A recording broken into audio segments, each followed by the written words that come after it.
Hello बच्चों, let us see the question. Let us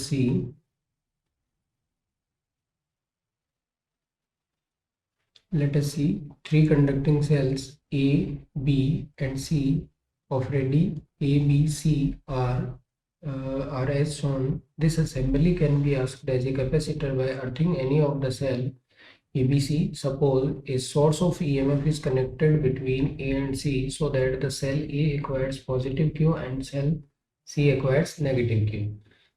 Suppose a medium of dielectric constant K is filled between A and B, then the capacitance between A and C becomes okay. अपने से ये बोला गया है, इस question में basically अपने को तीन तरह की सेल्स दे रखी है, ए, B and C.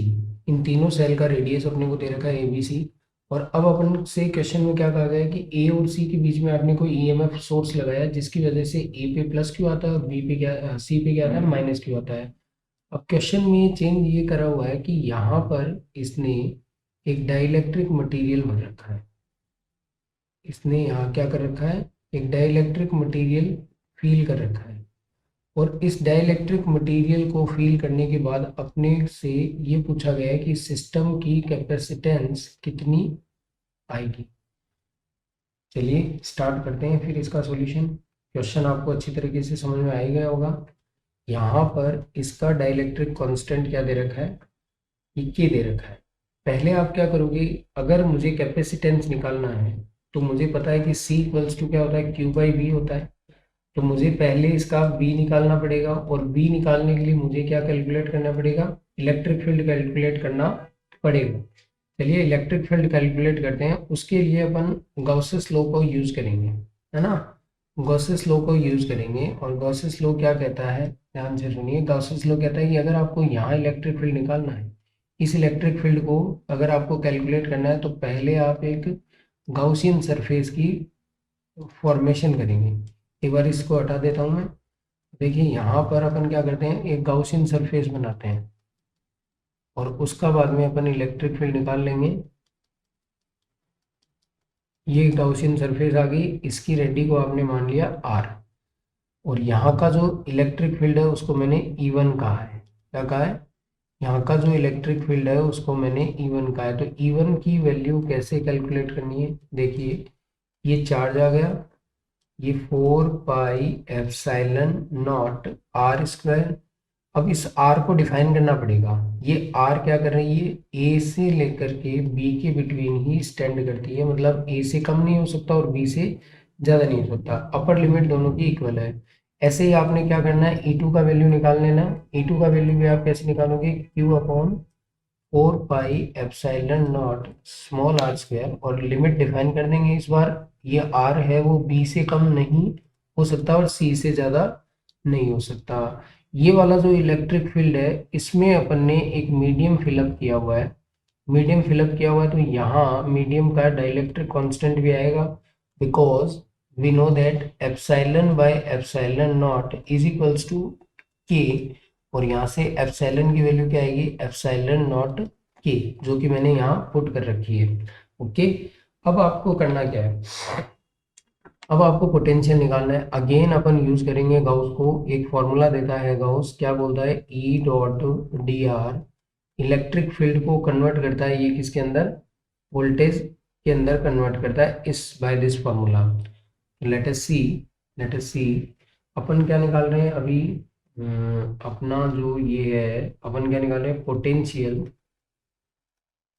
Potential between between cell A and C, potential between cell A and C।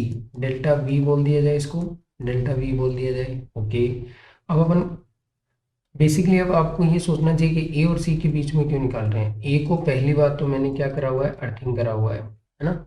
Sorry earthing नहीं, अपन क्या करके चल रहे हैं, ए को और सी को कनेक्ट किया हुआ है सोर्स से। तो बेसिकली अपन यही निकाल के देखते हैं कि इन दोनों के बीच में कितना आता है। तो अपन ने क्या देखा, यहाँ पे जब आप फॉर्मूला अप्लाई करोगे माइनस ये अपना E1 आएगा, ये डी आर आएगा और ये लिमिट आ जाएगी from A to B. Again फिर माइनस, यहाँ क्या आएगा, ए टू आएगा, डी आर आएगा, लिमिट आ जाएगी बी टू सी। जब आप इसको सॉल्व करेंगे अगेन, तो यहाँ पे क्या लगना है, ए टू बी आ गया, नेगेटिव आ गया, यहाँ क्या लिखोगे, Q upon 4 pi epsilon naught r square, और यहाँ माइनस, अगेन ये आ गया आपका बी से सी आ गया, और यहाँ भी क्या रखना है, Q upon 4 pi epsilon naught r square. जब आप इसको और आगे सॉल्व करेंगे तो अपन क्या करते हैं, क्यू जो दोनों दोनों टर्म्स में कॉमन है उसको अपन बाहर निकालेंगे। सॉरी, यहाँ पे के और आएगा, यहाँ पे डाइलेक्ट्रिक कांस्टेंट किया आएगा, और ये आर स्क्वायर से चलेगा। तो अब अपन यहाँ जब इसको कॉमन ले लेते हैं तो यहाँ क्या बनता है, ये लिमिट आ गई अपनी ए टू बी, ठीक है, नेगेटिव साइन पड़ा ही है यहाँ, 1/k को बाहर ले लेंगे, और यहाँ क्या बन जाएगा, ए टू बी आएगा आर की पावर -2, और यहाँ बन जाएगा डी आर। ठीक है भाई, और यहाँ ये अगेन माइनस और माइनस आ गया, तो यहाँ ये लग गया अपना बी टू सी लग गया, और ये आर की पावर -2 डी आर। अब 1 अपॉन ये आर स्क्वायर का जब अपन करेंगे ना इंटीग्रेशन, एक्स की पावर n+1 अपॉन n+1 से होगा इसका। तो वापस आप देखोगे तो 1+1 करेंगे, तो यहीं से वापस स्टार्ट करते हैं, ये delta we is Q upon 4 pi epsilon not, और ये आ गया अपना। अब यहाँ देखिए ये माइनस था ना बीच में, तो इसका जब सॉल्यूशन करेंगे ना तो आपके पास यहाँ क्या आने वाला है, -1/r आने वाला है। माइनस माइनस यहाँ क्या हो जाना है, प्लस हो जाना है। एक माइनस जो था ना वो माइनस माइनस क्या हो गया, प्लस हो गया। इसकी लिमिट क्या दे रखी है आपकी, वो ए टू बी दे रखी है।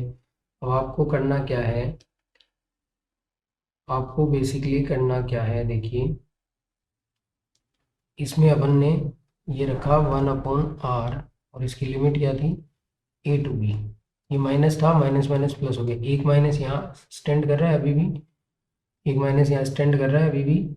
और अगेन अपन जब फॉर्मूला लिखेंगे तो अपने पास क्या आने वाला है, वापस 1/r आने वाला है माइनस में, तो माइनस माइनस क्या हो जाना है, प्लस हो जाना है, और ये बी से लेकर के सी तक चला जाएगा। जब आप इसको और फुली सॉल्व कर लेंगे आप, तो आपके पास जो वैल्यू आने वाली है वो क्या आने वाली है, Q upon 4 pi epsilon not, यहाँ पे के भी था, यहाँ ये के भी है, ध्यान रखना इस बात का।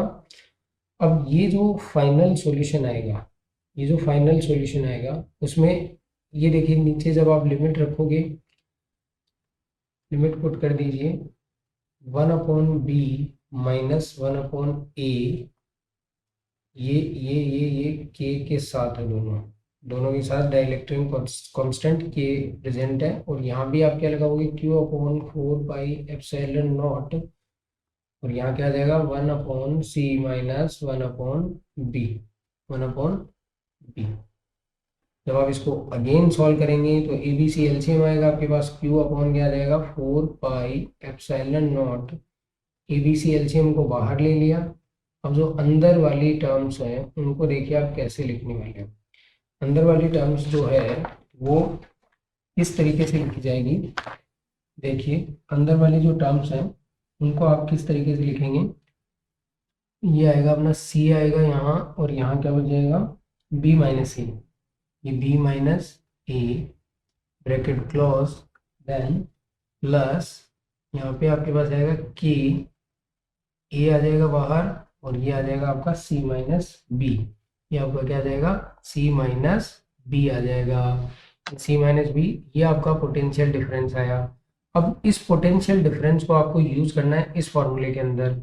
मैं यहाँ पहुँच रहा हूँ भाई, सीधा यहीं पहुँच रहा हूँ मैं। इस फॉर्मूले के अंदर आप इसको क्या करोगे, पुट करोगे, तो देखिए क्या आंसर आएगा। अब अपने को क्या करना है, अपने को सी निकालना है। तो सी निकालने के लिए आप क्या करोगे, क्यू अपॉन डेल्टा वी करोगे, basic C.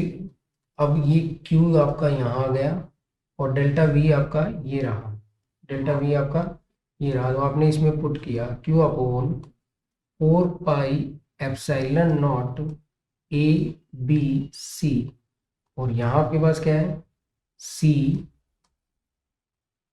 B minus A plus K A C minus B.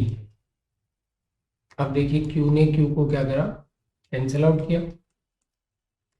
So the answer ये ऊपर गया अपना 4 pi epsilon naught A B C अपना ऊपर चला गया, और नीचे अपने पास क्या बच गया, ये वाली टर्म बच गई है। तो ये वाली टर्म क्या है आपकी, C B minus A plus K A C minus B. So the final answer is this. अब आपको इसको ऑप्शन में मैच करना है कि कौन सा ऑप्शन सेट हो रहा है इसमें। फर्स्ट ऑप्शन नहीं है, सेकंड भी नहीं है, सेकंड वाला सही है, सेकंड वाला ही ऑप्शन इसका आंसर है। थर्ड वाले में आंसर, थर्ड वाला और सेकंड वाला, थर्ड वाला नहीं होगा, सेकंड वाला ही होगा। तो B is the final answer. Thank you, best of luck.